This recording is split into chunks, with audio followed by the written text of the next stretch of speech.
In this tutorial, I'm going to play the tune of St. Thomas in my right hand, and I'm going to play a typical bass line for this tune.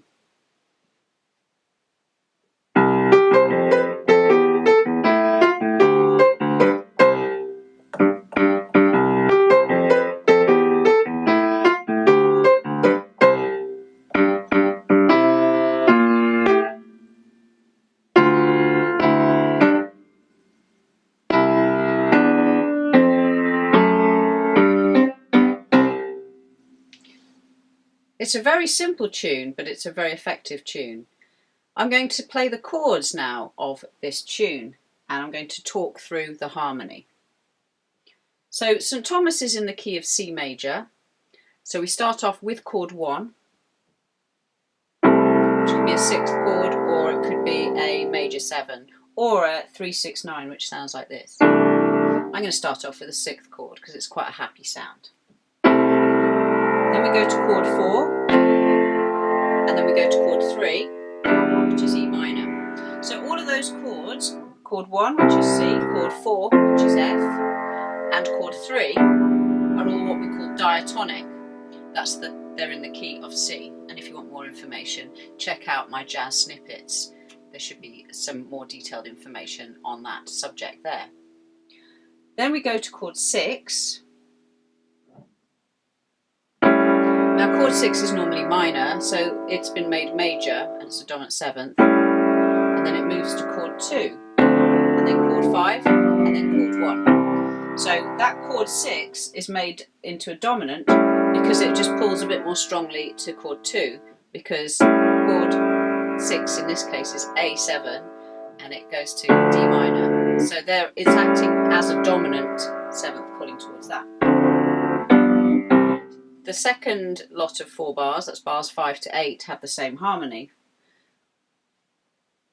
Bars 9, 10, 11, 12 have a slightly different harmony. So they start on chord 1, but it's made into a dominant 7th. Then we move down a tone to B flat. So we're now down to chord 6, and that's a dominant chord. And then we've got 2 to chord 5. So this is the bit that goes. And just to let you know that there are alternative changes, alternative chords for this.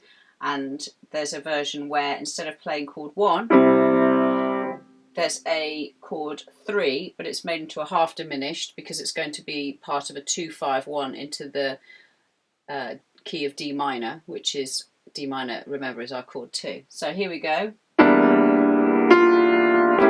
So I put in E minor 7 flat 5, half diminished, which is chord 3 with a slight alteration. Put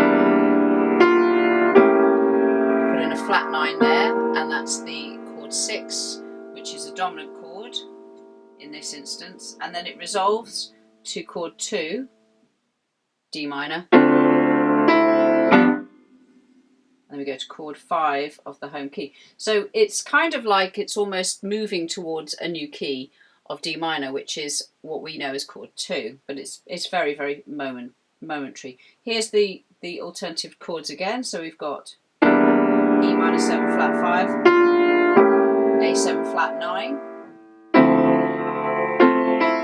that's D minor 7, G7. The last line goes from chord 1 to chord 3, and chord 3 is normally minor, so this is made into a dominant chord.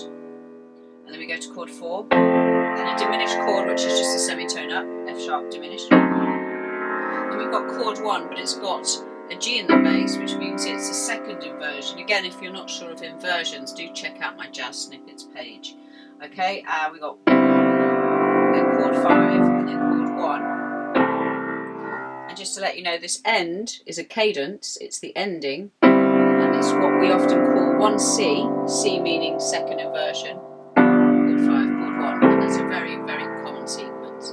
Just to let you know that chord 3 is a dominant chord, and that one is unusual and it's not in the key, but it functions as a sort of lead to the chord 4.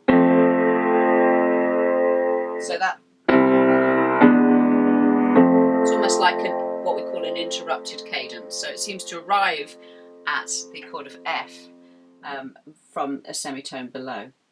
And that's the harmony of St. Thomas and the melody. Join me for another lesson on St. Thomas.